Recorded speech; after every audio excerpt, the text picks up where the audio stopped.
As we all sit here, it is not the numbers which matter. What really matters is our quest. Our quest and our aspiration to seek something for ourselves and for all others who are part of our community. When Dr. Bijlani asked me to speak and said, "This is a Sunday satsang," I was both delighted from the realms of my ego and also had to step back as to what is this offering that I can make when I'm myself on a quest of discovering more than I know about myself. And that has been my journey at the ashram. Today is a significant day as the world outside in Europe is raging with a war. For what? For a little piece of land, for some minerals, for some oil. And at this time, to gather together, even in the few numbers that we are, is seeding the intent of what we are not wanting to be part of. Not wanting to be part of the Machiavellian manner in which humanity has surfaced its becoming. That little being within who is so part of the oneness which Sri Aurobindo saw. He could have easily worked for his own salvation. He could have easily worked for himself. The mother, his spiritual partner, too could have done it for herself. But what happened was their aspiration and their faith, not in the large numbers, but in the few who were capable of transformation. And I think that is the value of places like Sri Aurobindo Ashram, Delhi branch. So in the midst of all that is not right, what is it that is right? What is it that we could co-hold amongst us? So as I converse, I am not here to begin an extraordinary piece of eloquence, but to really share my own quest and faith in this kind of a work. And I do pray with all sincerity that we can together use these moments of Sunday satsang to deliberate, to converse, not to have only monologues, but to somehow come together and see the unseen possibilities that lie within each one of us. And that is the crux of the work that we do. Possibilities that lie within me, but possibilities that lie within us. And it is here that in the words of the Master, I quote, man is normally aware of only a little part of himself. I'm Anju, I'm Dr. Bijlani, I'm Premshila. So that's one part of me, my identity, my role as a mother, my role as a daughter, my role as a worker. The mind with which he thinks and acts. And in this thinking and acting lie my roles, my play of ego, my play of what I want more than what the other has. So these seeds of greed, these seeds of division, these seeds of more and less. The other part that the mind and the man knows in the outer being is the life energy by which it is moved and sustained in the physical body, in which, ironically, both the mind and life are housed. So our living, from day-to-day chores to the play of our wishes, our wants, our desires, our needs, to the play of the mind, all is what actually we know. As an educator, I have often looked at what am I carrying to my class.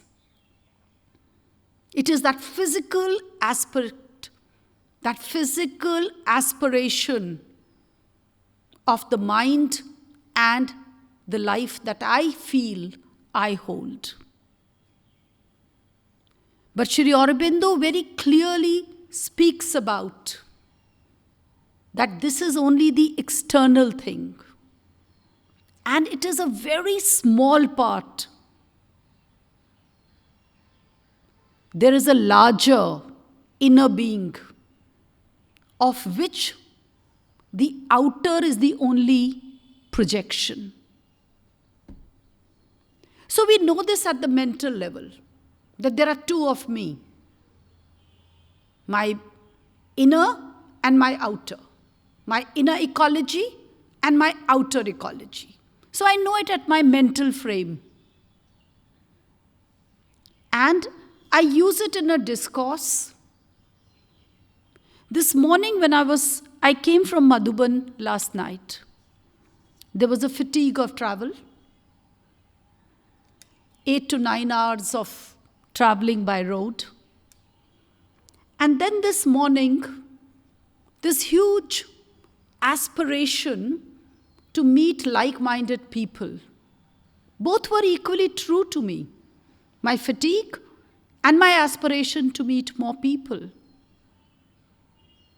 And then in the morning, my driver somehow was not well because he had also driven me for 9 to 10 hours yesterday, both coming, picking me up and getting back. He gave me a call and said, "Didi, I can't come. Is it okay?" My first bit was, I'm going to do something so important. And he's not even responsible for it. But then using the tools with which one grows and one has grown, there was a kind of a listening and saying, it's okay, I'll manage. Now, what did I do? Did I become great in that moment? Or did I also understand the difficulty of the other? It's not something that makes me great, but it is something which makes me reflect on my connect to people. And it is there that when we talk of what Sri Aurobindo has spoken about, a larger being who is beyond the outer projection. Because inside there is a play. There is a play of hurts. There's a play of fear. There is a play of anxiety. There is also a play of delivering what we are supposed to be doing. And the moment one is able to say, I am more than this. I'm not just a role. I'm larger, I'm connected. Because I live in Madhuban, I'm privileged to be part of an ecosystem amidst nature. So there is a cloudburst which happens, and then the valley gathers itself into new blooms and shoots. So there is an ecosystem in nature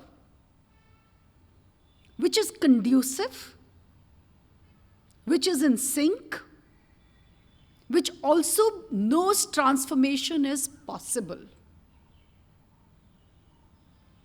So there is something which is outer and there is something which is inner. We go back very nicely to look at the beautiful symbol of Shri Aurobindo. And it is here that we see clearly. And if we heed and pay some attention to our own lives, the Triangle of Aspirations, when she was singing, I was in touch with.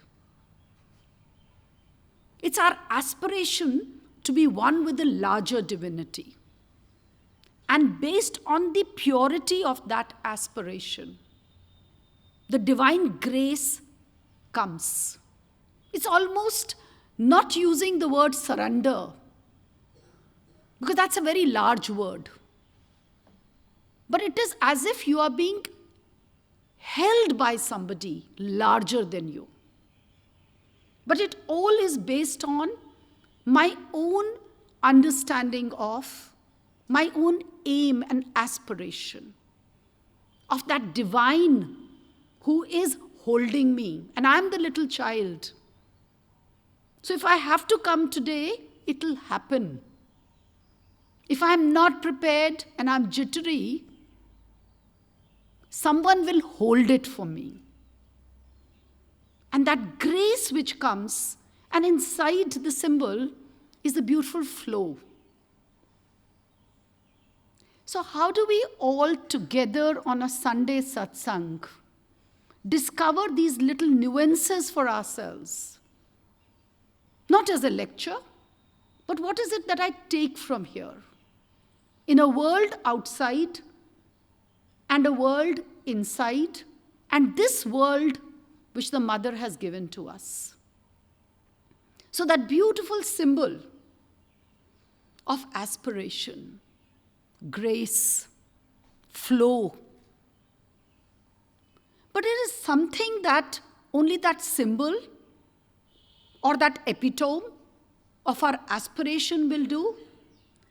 In the 150th year of the Master, of Shri Aurobindo, the more one reflects, the more one goes deeper into the role that we are with. One goes into the tools that Mother has given to us. Beautiful tools that she has given to us. The 12 aspects of the Divine Mother. Because that aspiration for the divine and the grace of the divine are realities. But in our own being and in our whole rigmarole of becoming, what is it that will facilitate one and the other? So when I look at the tools the Mother has given to us, we all know about those tools. Many, many times we have read about them. We have heard them. But I think the tools are more for practicing within our ecosystem. And I think that is where discovering the beauty within is something that I have discovered for myself, both in my home, in my ecosystem. I have not arrived, I'm still struggling. But the tools, as we know, how does one move into with sincerity? That I am more than I think I am. That could be an egocentric aspiration. But the moment I say, my relationship with a larger being of whom I am a part of. So that little shift in sincerity. I am not alone. I have faith in somebody whose little ansh or part I am. So looking at the tool of sincerity in a manner that is more away from myself to a larger framework. But how do I move with that sincerity? Do I use it only as a philosophical connotation?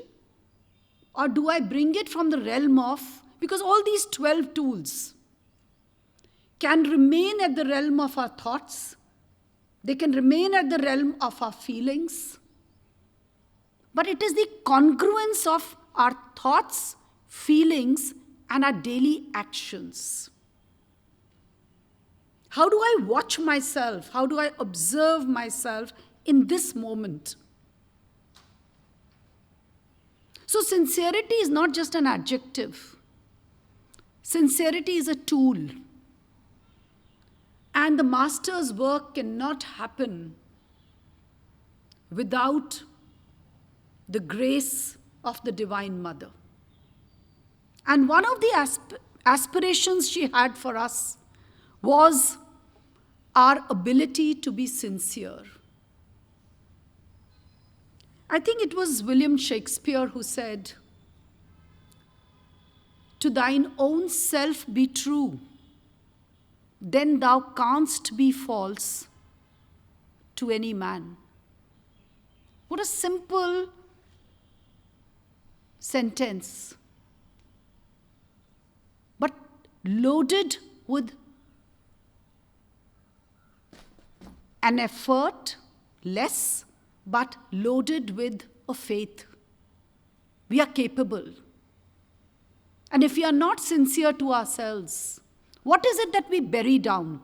So it is there that Mother understood that Sri Aurobindo was not just a philosopher.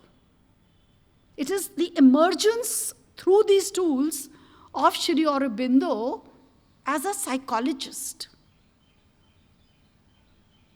So discovering that me within, what is the tool I have?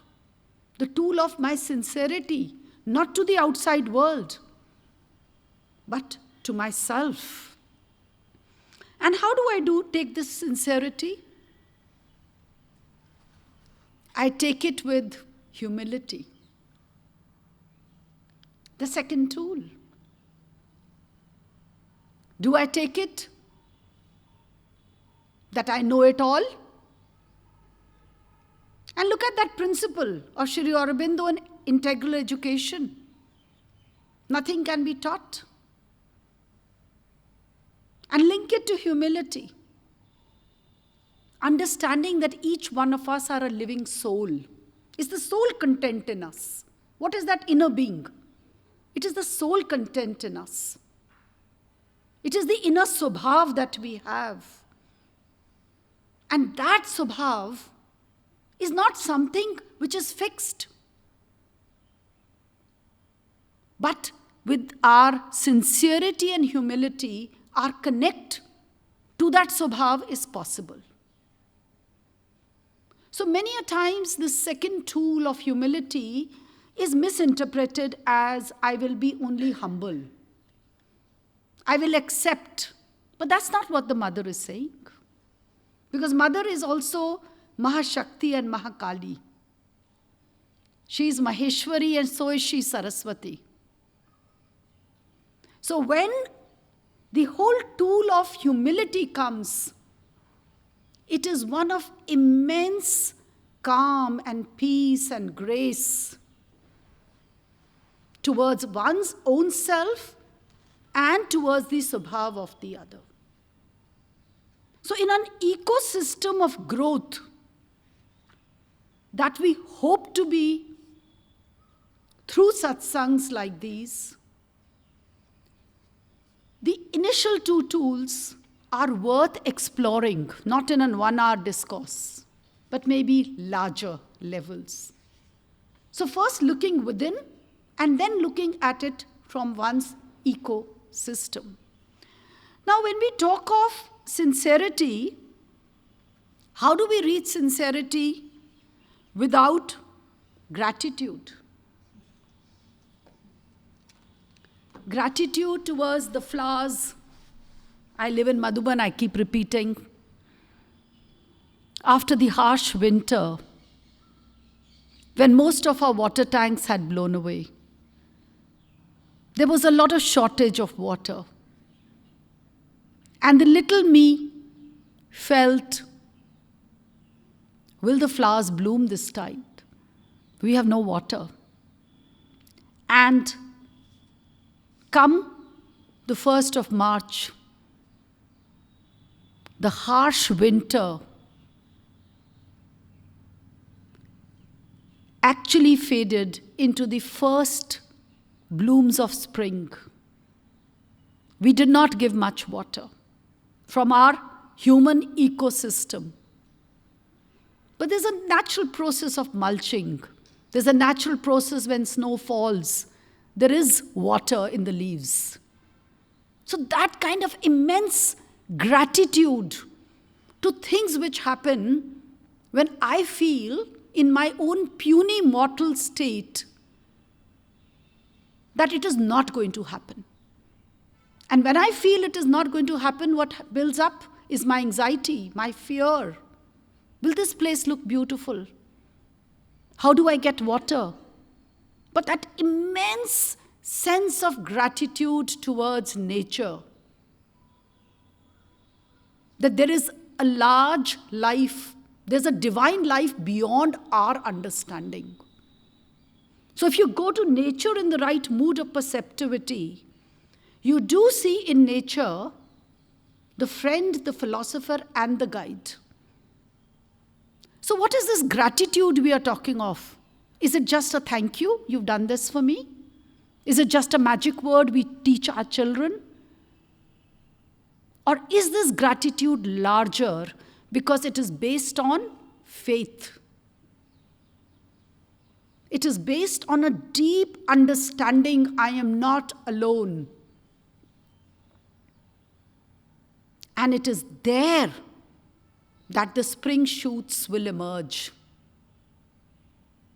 So there is the poetic sensibility. We know if winter comes, spring is not far behind. So you know it in your mind, you know it in your head, you know it in your poetic sensibility.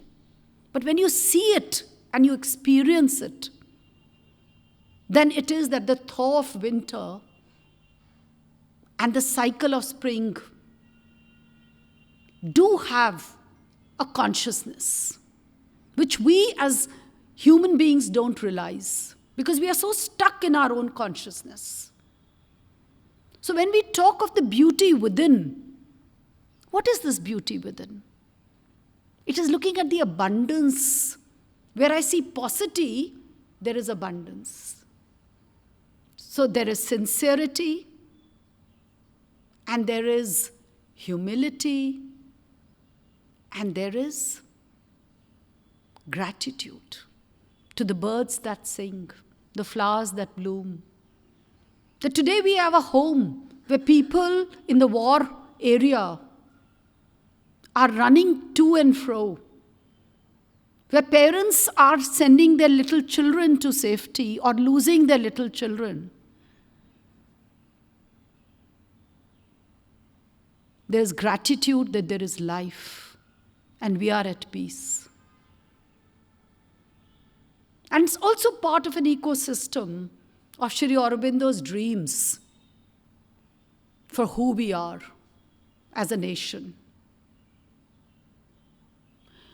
And if gratitude comes, can perseverance be far behind? Because just to say, okay, this is it, you have to try. The daily sadhana.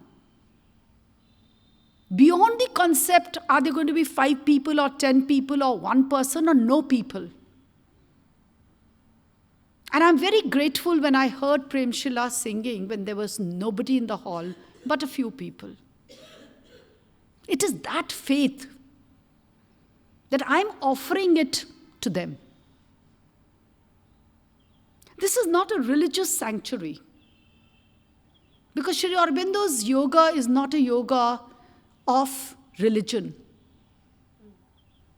Or just worshipping, bowing at the right time, and then asking for something. Sri Aurobindo's yoga is based on a huge faith on the potential of man, on the ability of man for transformation, the next process of evolution. And if that is there, then perseverance helps us in a very simple and yet it's like a knock. It doesn't come in a day. If you ever see a little child struggling to walk, does the child walk in a day? He crawls. He holds a thing. And then one fine day, that little child stands and then starts walking. What is it? It is that grain of unwritten perseverance. So how do we learn from that little child? We don't have to come to a religious space to learn that. How do we learn these small things of the beauty which lies in our own environment? So perseverance of if I feel I am capable of not just living in my outer life, but also in my inner life. So that is a choice. But Sri Aurobindo and Mother both had faith on us. So that perseverance is more to do away with our daily moments for ourselves. You know, as a teacher of small children, when I used to work in the Montessori labs, one of the aspects I learned was if you practice something for 3 months with a little child, the child is like a sponge and the child starts doing it.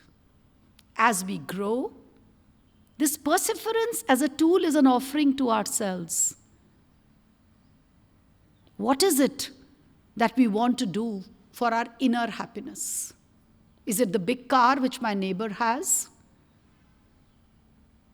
Or the big house my friend has? Or is it that I'm enjoying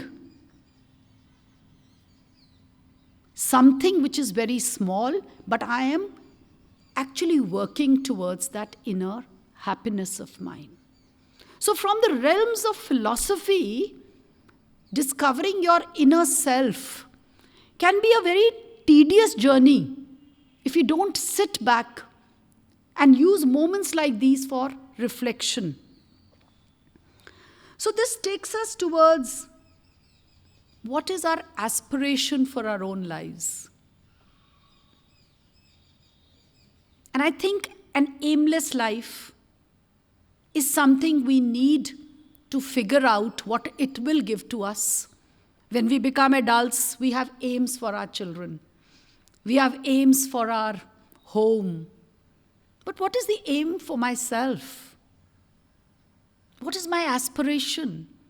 Is my aspiration to be part of the divinity which is also within me?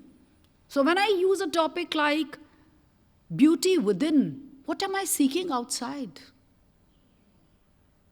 Is it within me? And that is where I would say my own humble learning in this system has been that Sri Aurobindo as a philosopher and Sri Aurobindo as somebody who knew deep human psychology. And Mother gave it that tool as to how we can do it. When I look at aspiration, I also feel my own sense of receptivity. These can be words. My own sense of receptivity. What is receptivity? So receptivity at one end is that I listen to others. At a very peripheral level, it is about listening to others. But at a deeper level, it is my connect to my system outside. And I think that is a tool that very few of us have experienced in our classrooms when we were studying. So it's a failure of an educational system. So if we come back to finding happiness today, a lot of governments will say we have a tool called happiness class. Everybody will, like in America, laugh at the same time at 11 o'clock. Is that receptivity to my inner being? Or is it that I get joy from little things? Have I taken the time off to see an ant carrying food in summer when the winter is going to come? Have I seen that little thing? Have I seen a bird weaving a nest? Have I found the time to hear the gurgle of water around? When I stepped into Delhi last night, I also lost my receptivity because there were many car horns. There was a huge traffic jam. So this whole interplay of my inner and my outer is in clash. Because we are not, Sri Aurobindo's yoga is not a yoga of abandoning. It is within the growth. So that discovery of my being in a system of the outer reality, I understand is a challenge. I am trying, you are trying, but can we try together? And I think that will take us to a larger 1 month of working on the few tools that I have said. But I'm just maybe looking at the tips of the iceberg to break, to say that there is a struggle. So there is receptivity. Now, if I have receptivity, Mother has said it so beautifully, progress. You know, it is like opening of doors. So if you have the first few entries, progress. Now, progress for what?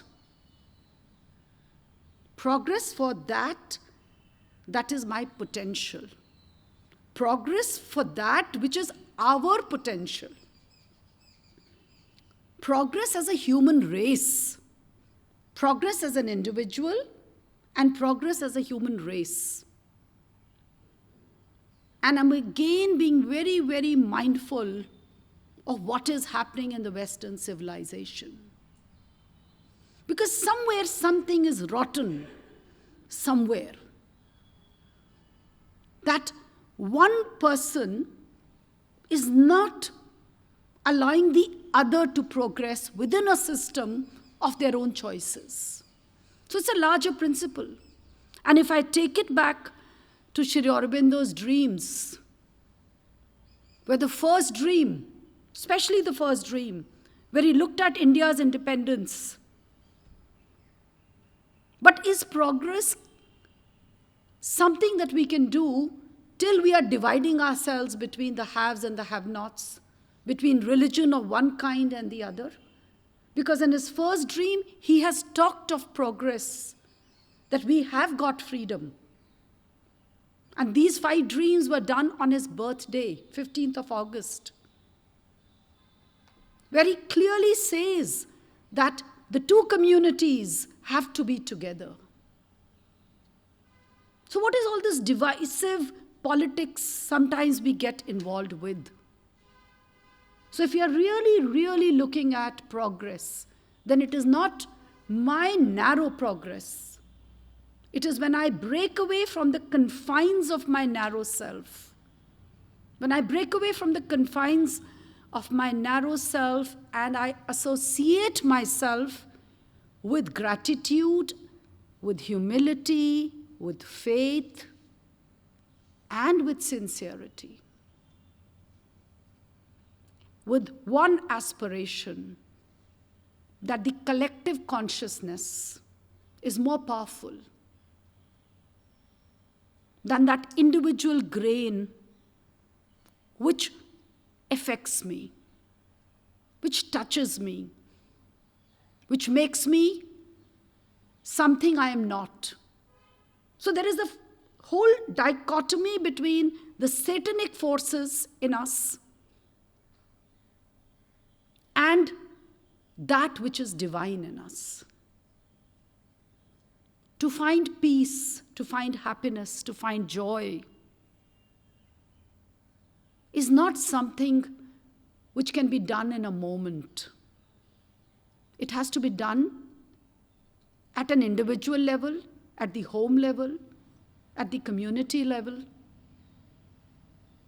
at the level of a whole system of living. So what is our prayer for Mother Earth? Because these 5 dreams are dreams for Mother Earth. And in our narrowness, we only look at this and that. And when we look at this and that, we may progress, but we may progress because I'll have more money in the bank. I may have more money in the bank. I may have 2 more cars which I don't need. So when I come to Delhi and I'm coming from Gurgaon to this place, when a little child knocks on my door outside my car saying, "Didi, le lo, khana khana hai."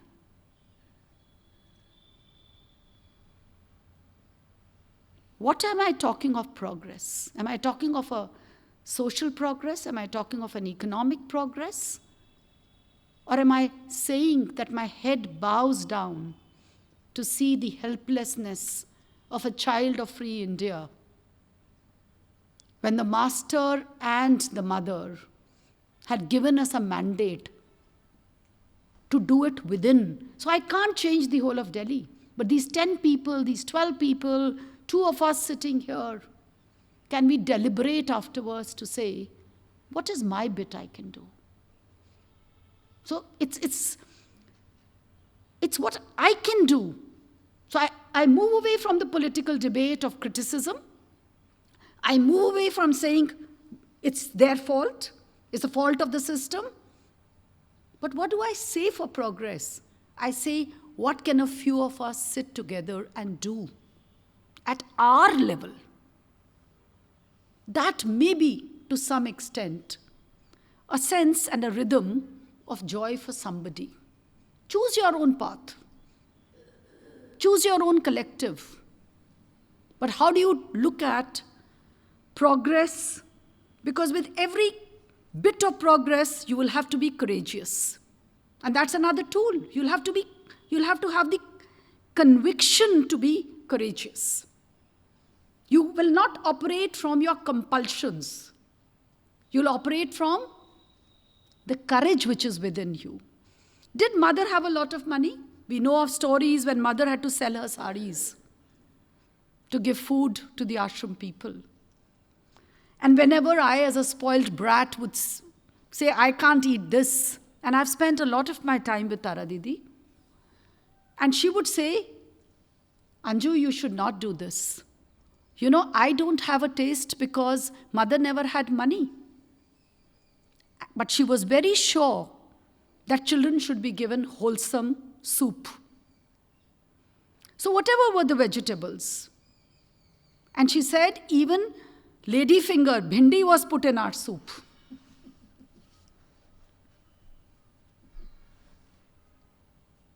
So what is that which gives us that whole aspect of stepping back?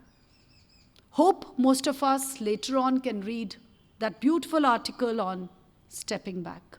But it's very important to understand that our courage cannot be away from our goodness. And again, goodness is, it's what we are doing today for the beauty within. Seeking beauty within, it is like seeking, that little child seeks for Nemo within. So when you look at beauty, what is beauty? Is it something? Beauty is harmony. Beauty is the rhythm. When she was singing, it was, what was there in that, what was the goodness in it? That all the strains were meeting. There was harmony. There wasn't the din of cacophony. So, जब ताल के साथ ताल मिलता है, तो अंदर का जो एक रंग है, जो अंदर की एक खूबसूरती है, वो हमारे बाहर के भ्रम से निकल जाती है. क्योंकि बाहर की दुनिया एक मिथ्या भी हो सकती है, बाहर की दुनिया एक भ्रम भी हो सकती है. और हमारी सभ्यता ने, हमारे संस्कारों ने, हमारी लाइफस्टाइल ने हमें उस भ्रम में रहने का कहीं पे बहुत एक आदत दे दी है. So when we talk of courage and we talk of goodness and we talk of generosity, तो मेरे पास गाड़ी में अगर मैं अपने लिए खाना लेके आई थी, in my own mind I know मैं उस बच्चे को पैसे नहीं दूंगी. पर मैं, I've learnt it from my own children that they keep biscuits in the car. And I think many of you would be having your own ways to do it. How do we add that little flavor of generosity, which nature has? It allows a larger shrub to actually take care of the other shrubs. Again, I will speak of Madhuban because my heart is there. When I was coming, I was telling Subhash Bhaiya, पूरी खेती में, can we put हल्दी and अदरक थोड़ा ज़्यादा? Because उनको छाए में भी वो चल जाते हैं. Can we put rosemary? Can we put some herbs? Because they grow. So he says, Didi, I'll make a list of things which can grow in the shade. So nature has that system of generosity. It doesn't eat up everything itself. It shares. Of course, we all know the story, and if we don't, we can hear it, that if a tree is being cut in one part of South America, at the end of the sea, somewhere in Peru might be, that the trees have sent the signal that we will all be destroyed. We'll all be destroyed. So what is that intuitive, inner sense of goodness, gratitude, perseverance, courage that each one of us had? And our educational system has taught us something else. Ruble will fall, dollar will go up, rupee will come down. And our whole mind is something which is like a quest to get more and more and more. It's like Dr. Faustus, who just wanted more.